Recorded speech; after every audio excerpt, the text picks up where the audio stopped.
Bienvenidos a Desvendando Noticias. Hoy queremos traerles un hallazgo que encontramos de algo que ya hemos tocado en el pasado. Este es un mapa de según la historia oficial, de 1544. El autor se llama, o el cartógrafo se llama Sebastián Muenster. Y lo curioso de este mapa es Totilandia. Una parte que, si uno ahora busca en este momento datos oficiales, te dicen que fue como algo ficticio, ¿no? Pero hay varios mapas que te ponen es Totilandia. De hecho, lo deletrean diferente, pero es como la misma palabra. Es esta parte de Canadá que pega con un Groenlandia muy pequeño. Eso es lo interesante, ¿no? Un Groenlandia muy pequeño y una Islandia grande, y ahí está también Frieslandia, que es otro tema que hemos tocado en el pasado. De hecho, voy a ponerles la introducción del video que mencionamos de Totilandia, porque se menciona que ahí había un cham de Tartaria, pero el tema de hoy es acerca de América, ¿no? Del supuesto descubrimiento, la ciudad principal de Totilandia, y al desembarcar estaba encantado de ser atrapado en los abrazos de mi amigo, más estimado amigo, Kublai Khan, el cham de Tartaria. Él y yo habíamos hecho juntos las estepas y Xanadu en días pasados, mientras era su invitado en su palacio en Travagliato. Me presentaron a su esposa Kenneth y monté su famoso caballo de bronce varias veces. En aquel momento habíamos hablado de Totilandia, ¿no? Una referencia a Tartaria, el cham de Tartaria. Entonces, cuando indagamos más de Totilandia, nos lleva al descubrimiento, y ponemos descubrimiento entre comillas, ¿no? De América. O sea, cualquier búsqueda, cuando buscamos Totilandia, nos habla de navegadores que cruzaron de Europa para América y llegaron a esta tierra. Es que si vemos por lógica, según este mapa, pues es más corto cruzar por el Ártico y llegar a Canadá, ¿no? Al parecer, Canadá tenía, no sé si eran lugares con una temperatura, digamos, más vivible, y entonces se reporta. Sin embargo, vamos a leer acá un descubrimiento que hicimos para ese video en aquel momento, donde está en inglés, tratamos de traducirlo, y lo más curioso es que la parte que queríamos mostrarles no se pone en la traducción automática, lo borra, que es lo más importante de ese texto. Esto es un museo que queda en un estado en Estados Unidos, olvidamos el nombre, creo que es Maine, se llama Davistown Museum, y acá nos hablan de las exploraciones de Zeno, que fue el que habló de Totilandia, como lo pueden ver acá, pero hay una referencia acá que nos llamó muchísimo la atención. Vamos a hacer el texto lo más grande posible. Entonces dice por acá el nombre de Cristóbal Colón, Christopher Columbus, ¿no? Dice que para él fue una manera de descubrirlo primero, haciéndose conocido, y acá está la palabra que no me tradujo el traductor automático. Profitable es rentable, que se comunicó al mundo cristiano en el año de nuestro Señor 1492. Cuando yo leí esto, porque este texto no voy a entrar en detalles porque vamos a leer otro texto, se habla de que varios exploradores llegaron, ya mucha gente sabe eso. O sea, la historia oficial nos cuenta que fue Cristóbal Colón, pero antes hay demasiadas referencias a otros y no podemos como detectar cuál fue el primero, pero que hubo anteriores, sí los hubo, ¿no? De hecho, es el texto que vamos a leer hoy, pero en este caso, profitable o rentable, básicamente que nos da la idea de que hubo varias versiones, hubo varios navegadores, varias propuestas, varias licitaciones, ¿no? Así si hablamos en términos, pero a manera económico, la versión más rentable para las élites en ese momento fue la versión de Cristóbal Colón. Quiere decir que fue una elección más en base a explotación de recursos y todo este tipo de cosas, porque varias personas ya habían dicho, sí, llegamos a esta parte, pero la más rentable, profitable en inglés, fue la de Cristóbal Colón para que en el mundo cristiano fuera rentable. Ahí podemos poner hasta la Iglesia Católica, ¿no? Pero queríamos dejar eso en claro porque ahí sí cierra, o sea, toda esta operación en la que hemos estado en la historia oficial de la llegada de Cristóbal Colón a América, es un asunto de que fue la electa o la elegida porque era la más rentable, ¿no?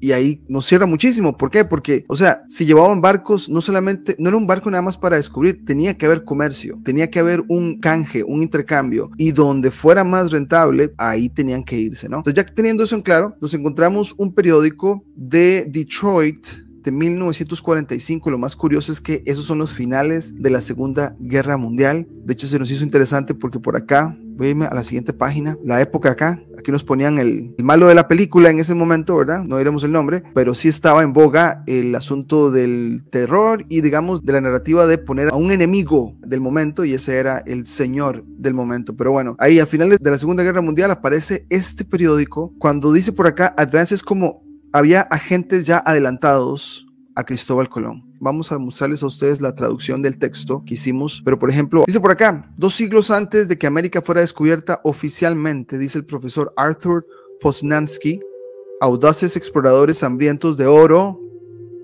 es que íbamos, ¿no? Había recursos de Venecia y Portugal, aterrizaron en Bolivia. O sea, hay registros de que llegaron a Bolivia, introdujeron el cristianismo y luego desaparecieron dejando pistas inconfundibles para los arqueólogos de hoy. Parece ser que llegaron y digamos que programaron a los que estuvieron ahí con el supuesto cristianismo. 2 siglos después fue muy fácil entonces recibir los réditos, ¿no?, de lo que se sembró, y entonces la versión de Colón, como dijimos, probablemente fue la más rentable. Pero bueno, eso es lo que dice el texto. Eso es por acá. Este es un jefe inca, había sido una momia siglos antes de Colón, pero alrededor de su cuello había abalorios agri, estos que están acá. No se puede ver porque es como una foto de blanco y negro, hechos solo en Europa, y se me hizo interesante que siempre nos dicen que los originarios es allá al otro lado del charco, ¿no? Cuando pudo haber sido de los dos o de acá para allá, pero siempre la narrativa es que los que necesitábamos ayuda era acá, pero si se sacó todo el recurso de acá en muchas de estas excursiones, ¿no? Ahí podemos ver un poco de la narrativa, o por lo menos el escritor lo pone así, ¿no? De que todo vino de allá y bueno, todos los recursos que se llevaron por acá, ¿verdad? Después por abajo hay otra foto interesante, este material, esta es como una daga, una cosa así. Dice, la fabricación europea es evidencia en la daga, nos ponen fabricación europea, o será más bien al revés, o será más bien una colaboración de los dos. El hacha ancha encontrados en una tumba precolombina, y más abajo nos dicen de esta estructura de piedra, bien interesante, vean la altura de la gente y lo alto que es esta estructura. Dice, los arquitectos ven influencias europeas. Eso es una iglesia que se encontró en una de las islas del Titicaca, que ahorita vamos a hablar de ellas. ¿Ven influencias europeas? Otra vez, ¿no? Aquí podemos incluso poner a Tartaria, ¿no? En esta iglesia construida 2 siglos antes de Colón en una isla del lago Titicaca. Bueno, y acá tenemos nuestra traducción. Dice por acá, tenía agentes adelantados. Las decoraciones en las superficies de estos querus es como un artefacto, es algo así, como artefactos. Dice por acá, registraron la historia y las traducciones de la época. Obviamente las escenas deben tener un carácter estrictamente sudamericano, pero no lo son. Se han encontrado querus con diseños que contienen reproducciones precisas de armas y armaduras europeas. Lo más interesante de todo es el hecho de que la armadura no es del tipo que se usaba en el siglo XV, sino del estilo que era popular al menos 200 años antes. Entonces, pero bueno, dice, los tejidos de los incas proporcionaron otra indicación de que Colón tenía agentes avanzados o adelantados a su época. Los nobles incas usaban prendas llamadas uncus, y los uncos incas vendrían a ser como ese tipo de ropaje o que se ponen encima. Entonces tenemos uncus y después tenemos los querus, ¿no? Estaban tejidas con una habilidad asombrosa y se parecían a las mejores alfombras persas. Ven qué interesante encontrar estas cosas en Sudamérica antes de Colón. Bueno, según esto, ¿no? Que parecían alfombras persas, ¿no? O sea, esta conexión con el Medio Oriente ya lo hemos visto incluso con edificaciones. Pero aquí nuevamente la técnica era un arte perdido antes de que Pizarro y Cortés aterrizaran de este lado. Y los diseños de muchos de los uncus muestran una inconfundible influencia europea, otra vez volviéndonos a decir que viene de allá, cuando pudo haber sido una combinación, una mezcla, ideas de acá también, ¿no? Uno de los uncus más famosos contiene figuras, y aquí está lo interesante, figuras del Antiguo Testamento, incluidos Adán y Eva, a quienes un mono les ofrece una manzana. La serpiente del jardín del Edén está enrollada alrededor de otro árbol, debajo del cual un europeo con una espada amenaza a un indio. Entonces, al parecer, ellos hicieron artes en esto que son los uncus, donde dibujaron como simbolismo de lo que se conoce ahora como Biblia. Ahora, este asunto de la Biblia hemos hablado que tiene muchas conexiones astroteológicas, ¿no? De que probablemente hay mucha conexión al cielo. Tal vez es una narrativa que la pasan estas personas, ¿no? Y estas personas incas, al parecer, dibujaron esto o hicieron el arte en el uncu, donde un europeo tiene una espada amenazando a un indio, ¿no? Bueno, dice por acá, hay caballos y vacas en este patrón, aunque la mayoría de los historiadores nos haría creer que los conquistadores introdujeron el caballo en América del Sur y que la vaca no llegó hasta mucho después. ¿Por qué estos artes antes de la llegada de Colón mostraban caballos y vacas? Entonces ahí vemos que seguramente ya estaban, pero nos han contado que fueron traídas de afuera hacia acá, ¿no? Lo más extraño de todo quizá es la figura de una sirena. y ahí podemos ver este simbolismo con alguna leyenda que conecte al cielo, que aparece con frecuencia en el patrón y está tocando una guitarra. Es posible, por supuesto, que la tradición de las sirenas surgiera espontáneamente en América del Sur, aunque es poco probable, pero la guitarra es muy difícil de explicar en vista del hecho de que tal instrumento no existió en América del Sur hasta mucho después de la conquista. Algunos historiadores creen que los primeros invasores establecieron colonias en América del Sur y trajeron consigo caballos y vacas. Entonces, me parece que el autor está tratando de justificar de que cómo es posible que haya una guitarra dibujada antes de que Colón llegara, cuando ese instrumento no debía estar ahí. Sin embargo, ¿qué tal si fue al revés? O sea, siempre nos hablan de que el origen es al otro lado del charco, pero en este caso, o sea, estamos hablando de civilizaciones avanzadas y que haya un instrumento con cuerdas donde para producir un sonido la vibración de las cuerdas, me parece que pudo haber estado acá antes, ¿no? Nos están diciendo que eso como que no encaja, hay algo, los mismos científicos no saben ni cómo explicarlos, pero habían vacas, caballos y una guitarra y una sirena en los artes incas que se encontraron ahí, ¿no? Bueno, hay por supuesto una gran cantidad de científicos que se muestran escépticos, obviamente, ¿no? Acerca de toda la teoría. Probablemente se pensó que las tumbas en las que se encontró todo este material eran anteriores a Colón, o tal vez las tumbas se abrieron mucho después del entierro y el material posterior se encerró. Además preguntan, si tales excursiones tuvieron lugar, ¿por qué no hay algún registro en Europa que lo pruebe? Porque seguramente iba a chocar con la narrativa que se iba a crear eventualmente como la más rentable y no les convenía tener ese tipo de registro, ¿no? Ahora que entendemos esto de poner la parte financiera y hacer que una narrativa sea la más rentable, pues tiene sentido, ¿no? Seguramente cualquiera que hubiera descubierto un nuevo continente proclamaría el hecho con orgullo. No necesariamente. Alguien llegó ahí y dijo, ¿por qué no nos quedamos calladitos por un momento, hablémoslo y después hacemos un tipo de maquinación, un plan? Pero no creo que lo hayan gritado los cuatro vientos apenas lo vieron, ¿no? Bueno, pero lo haría. En primer lugar, ni América del Norte ni América del Sur fueron consideradas como un nuevo continente hasta después de Magallanes. Los primeros exploradores creían que simplemente se habían topado con una gran península de Asia, y lo que es más importante aún, se mantuvo el mayor secreto sobre todos los viajes rentables, y te menciono la palabra que les estamos hablando, rentables, para evitar que otros buscaran la misma fuente. Entonces fue un asunto de qué me sale más barato para obtener más, y ahí entonces se elige que quizá Colón fue el que ofreció un mejor estudio de planificación, o cuando hablamos de empresas, ¿no? De que se hace un estudio de factibilidad, a ver los costos versus esto, algo así pareciera que pasó, y lo de Colón fue el que funcionó mejor. Está bien, dicen los escépticos, tal vez no habría registro en Europa, pero seguro que alguna leyenda sobreviviría sobre la aparición de una raza blanca en Sudamérica. Esto lo hemos escuchado antes, ¿no? Eso es cierto, y la respuesta es que tales leyendas existieron. Cuando las tropas de Alonso de Mendoza fundaron la ciudad de Nuestra Señora de la Paz en Bolivia, en 1548 se enteraron de la tradición de un hombre blanco vestido con un largo traje blanco, había plantado la cruz de Cristo en Carabuco, en la orilla del lago Titicaca. Y hacemos una pausa porque para los que no somos de ahí, estamos buscando, bueno, ¿dónde queda Carabuco? Que es esta área del lago Titicaca.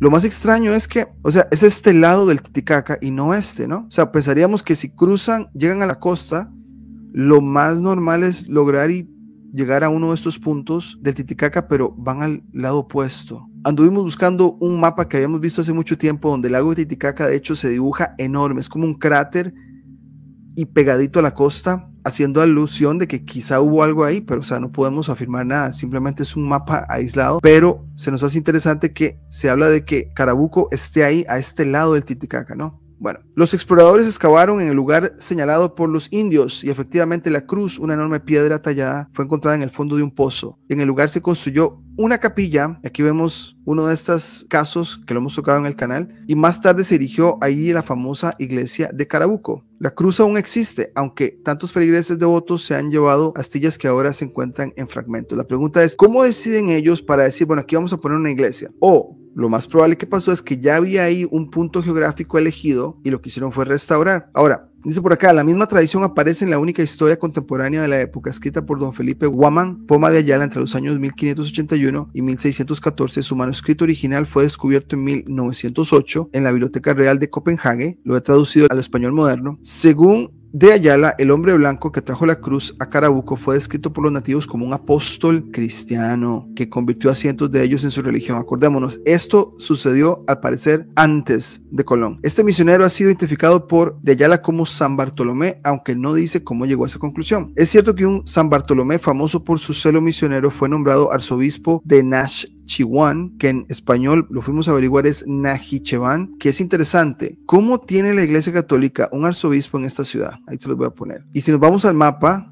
es algo así. Es acá donde está Najicheván, que es acá, esta parte, debajo de Armenia y debajo de Azerbaiyán, es esta parte. Un arzobispo de ese lado. O sea, la Iglesia Católica tenía control. Esos países son pues árabes, ¿no? A no ser que haya una referencia en Bolivia que no la estoy entendiendo, y si sos de Bolivia hay algo que confirmaría que es un lugar ahí, pero bueno, dice Nakhchivan, por el Papa Juan Pablo XXI, principios del siglo XIII. Pasó la primera parte de su vida vagando de un país a otro, y es posible que haya hecho un viaje a América del Sur con alguna de las primeras bandas de buscadores ¿de qué? De oro, no nos digan por favor, o sea, claro, arzobispos, lo que quieran de la Iglesia Católica buscando oro, tiene mucho sentido, ¿no? Bueno, de hecho, toda la región del Titicaca de Bolivia abunda en historias sobre hombres barbudos que ocuparon algunas de las islas en los primeros tiempos y finalmente fueron asesinados por los nativos. En la isla del Sol, en el lago Titicaca, ha existido una tradición persistente de un hombre rubio que vino de la costa del Pacífico y tomó el nombre de Inga, construyó el palacio de Pilcocaina y otros edificios. Todavía se pueden ver las ruinas de parte de la estructura, obviamente de estilo europeo. Volvemos con la idea de que construyó un palacio ahí y tuvo que ser del estilo europeo, pero podría haber sido que ya había un sitio ahí escogido con ruinas y pues lo que hacen es restaurar. O sea, la elección del lugar, ahorita vamos a ver cómo nos hablan de eso. Por supuesto, la primera visita registrada a las Américas fue realizada, bueno, aquí nos dicen el año 1000, por Leif Erikson, quien zarpó de Groenlandia y desembarcó en un país agradable y arbolado que llamó Vinland debido a su abundancia de uvas. Y vamos a hacer una pausa porque esta Pilcocaina de este lugar en Bolivia, esta estructura en la isla Titicaca, o sea que él lo levantó, ¿no? Que él lo construyó, pero las marcas ya estaban ahí, ¿no? Lo de Groenlandia, hay indicios, ¿no? En el año 1000, igual cuestionamos la narrativa oficial, pero dice por acá que quien zarpó de Groenlandia desembarcó en un país agradable y arbolado al que llamó Vinland, que viene siendo como viñedo, ¿no? Isla de viñedo debido a su abundancia de uvas. Otros exploradores de Groenlandia lo siguieron bajo la guía de Thorfinn Karlsefni y líderes similares, que por cierto, como les mostramos al principio, si nos vamos a este mapa, estos mapas nos muestran cosas como así, ¿no? De que quizá la distancia entre Europa y Norteamérica era muy corta y las islas estaban más descubiertas y era pues más fácil navegar y más fácil para ellos llegar a este lado, ¿no?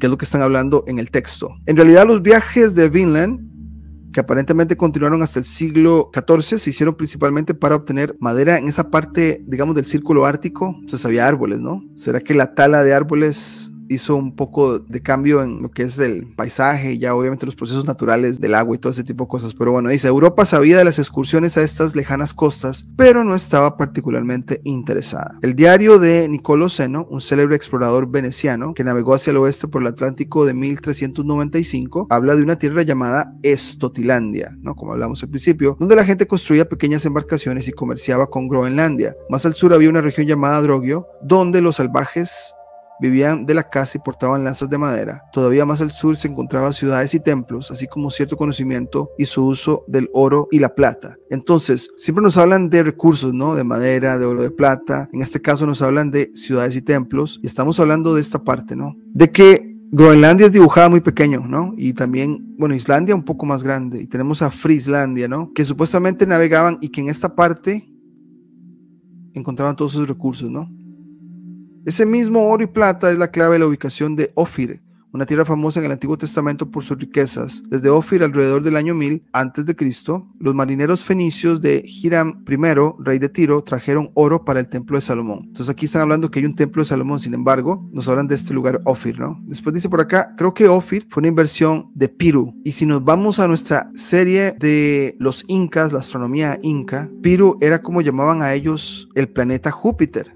De ahí viene tal vez el nombre de Perú. Entonces que hicieron una inversión de la palabra como palabra clave y que ahí fue donde encontraron todo el oro, el antiguo nombre de Perú moderno. En ningún otro lugar del mundo excepto en los tiempos modernos se ha producido oro en cantidades tan grandes. No habría sido una hazaña particular para los fenicios haber llegado a las costas sudamericanas. Cualquiera que pudiera surcar el Mediterráneo con sus súbidas y violentas tormentas podría haber cruzado cualquier océano. Las Américas sin duda tuvieron visitantes de Europa y probablemente de África, y no necesariamente esclavos, sino gente que pues tenía posiciones de élite y navegantes y todo ese tipo de cosas, ¿no? Mucho antes de Colón.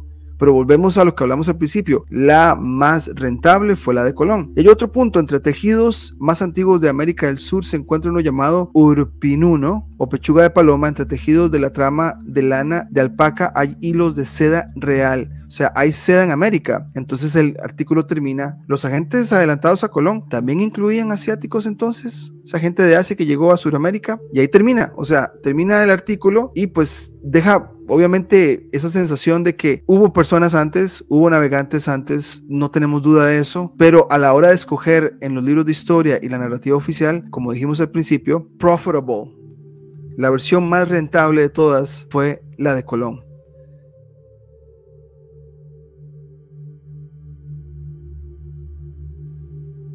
Antes de terminar este programa, queremos presentarles otro segmento que hicimos en otro programa cuando abordamos el tema de Ruth Sotomayor.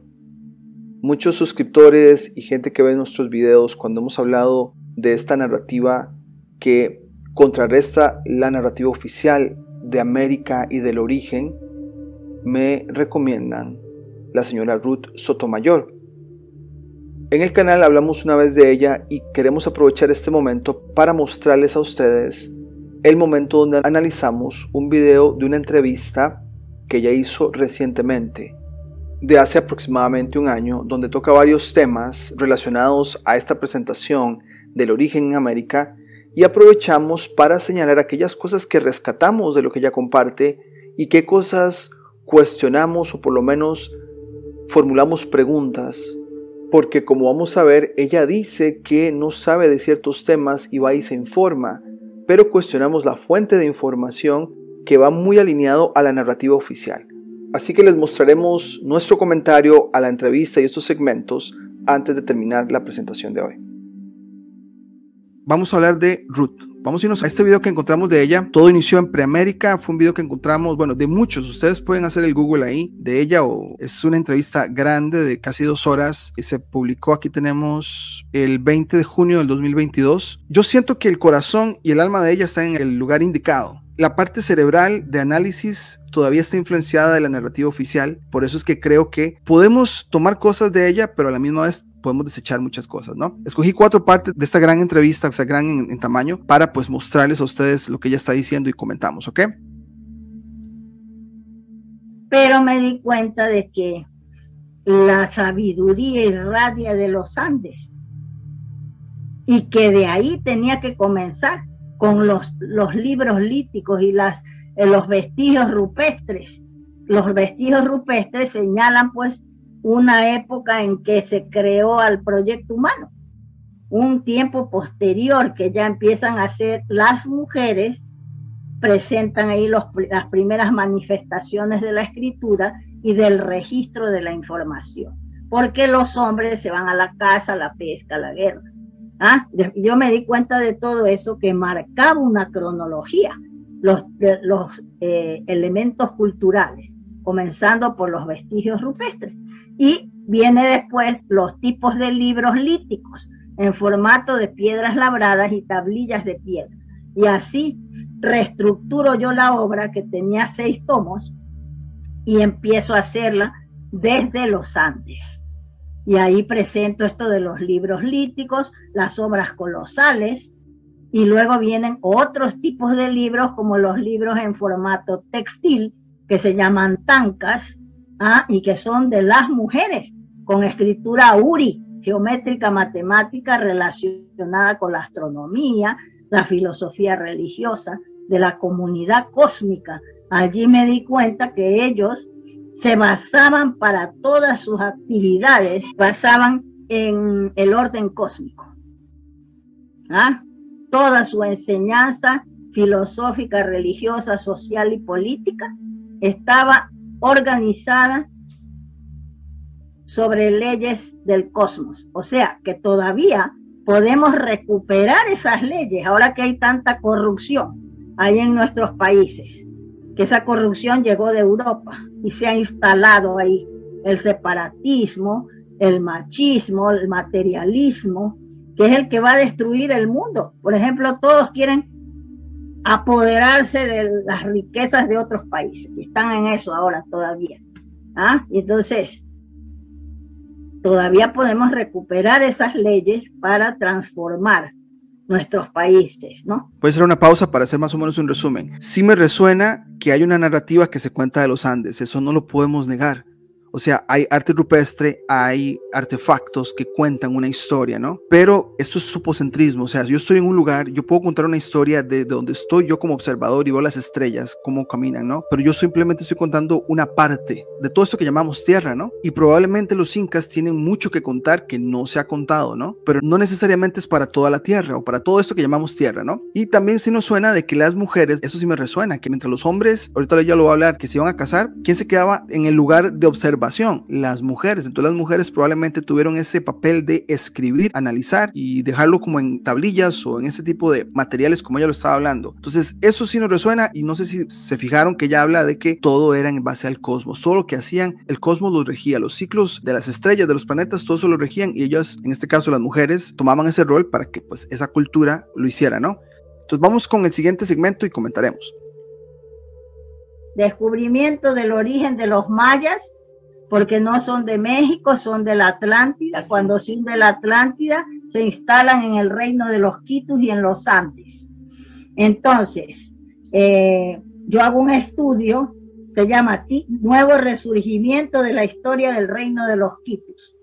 Estudio y análisis de la obra del clérigo Juan de Velasco, 1789.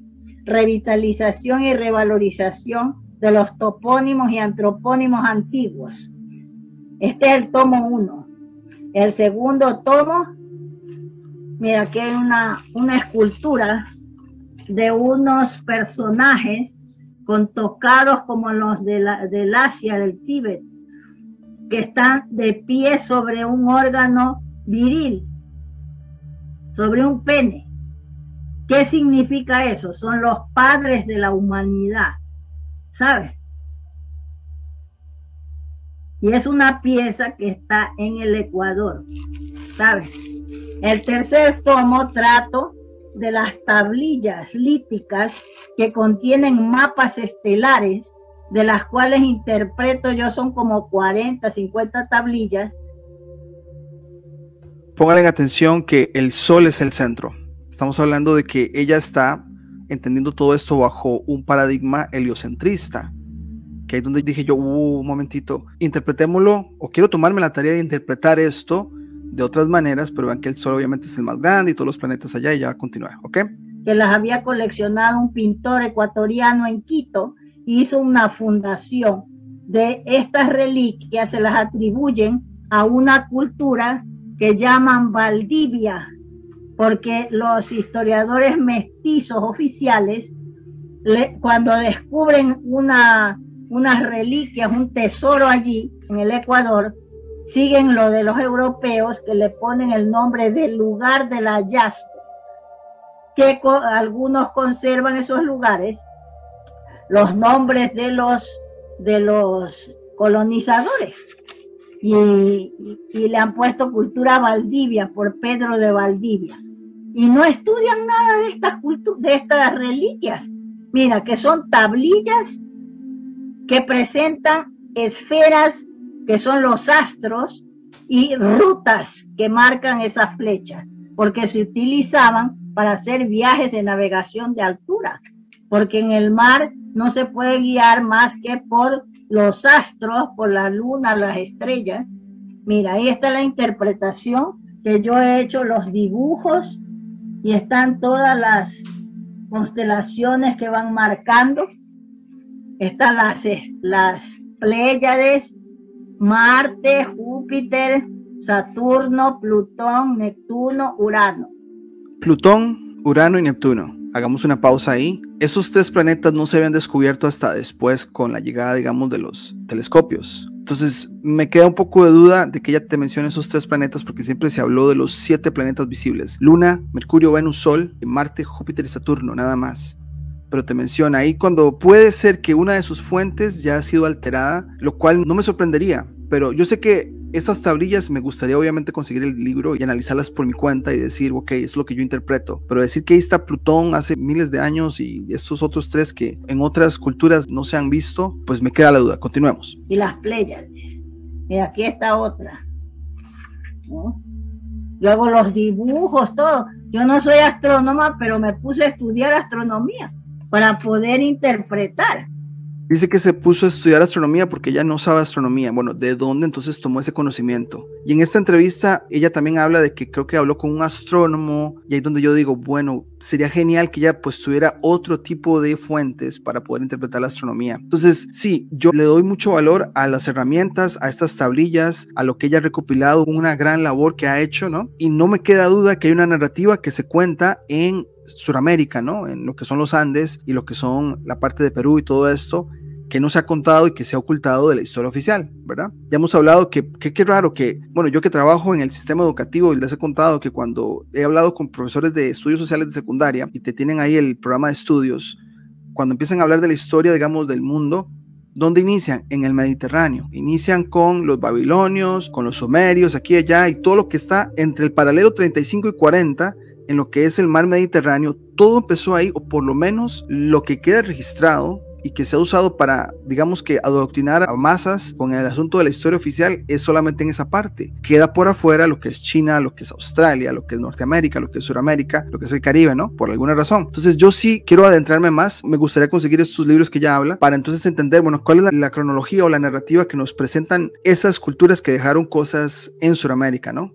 Que lo cual es valioso. Acabamos con el siguiente segmento para que más o menos, ahora sí, voy a hablar de las cosas que me dejaron así pensando. Vamos a ver qué nos dice ella.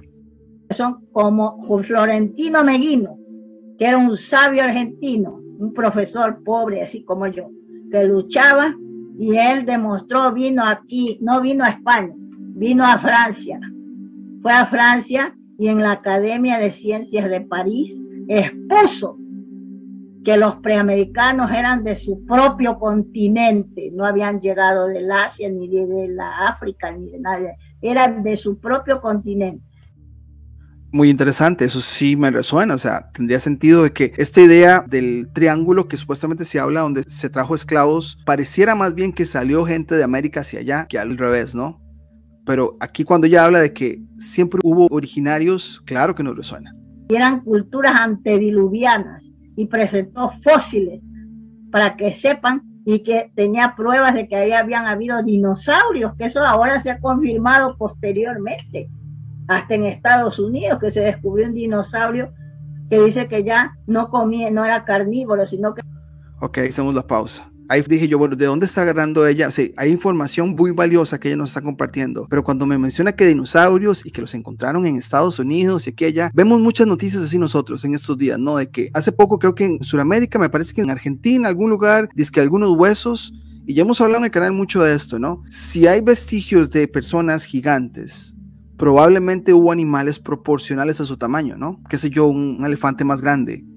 Entonces, eso sería lo más lógico, que estos seres ficticios que le llaman dinosaurios, ¿no? Era herbívoro.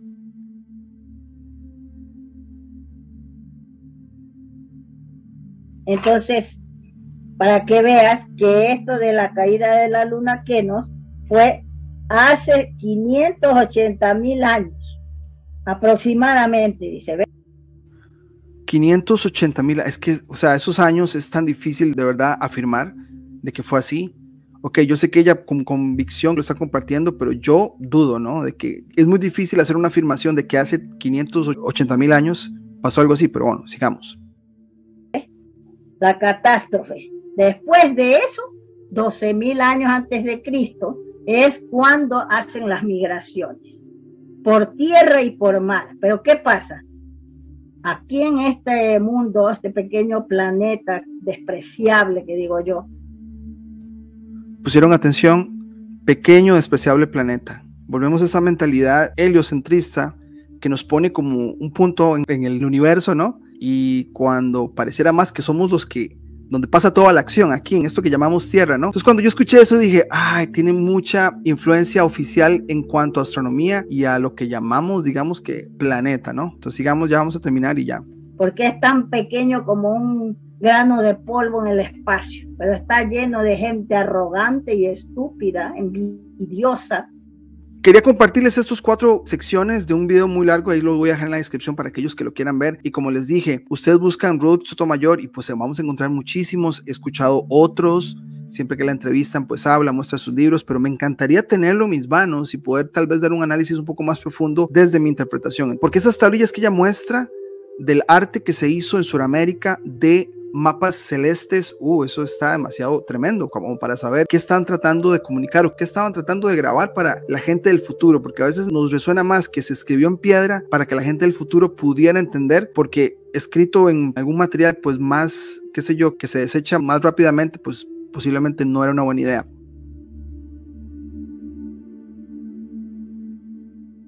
Estotilandia está ahí y obviamente se dice que hay registros de haber llegado a esta parte, ¿no?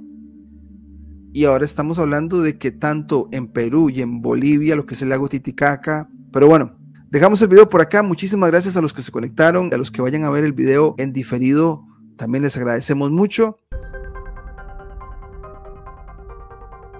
Si te gustó el contenido del canal, no olvides suscribirte, darle campanita para notificaciones, darle me gusta, comentar o compartir. Hasta la próxima.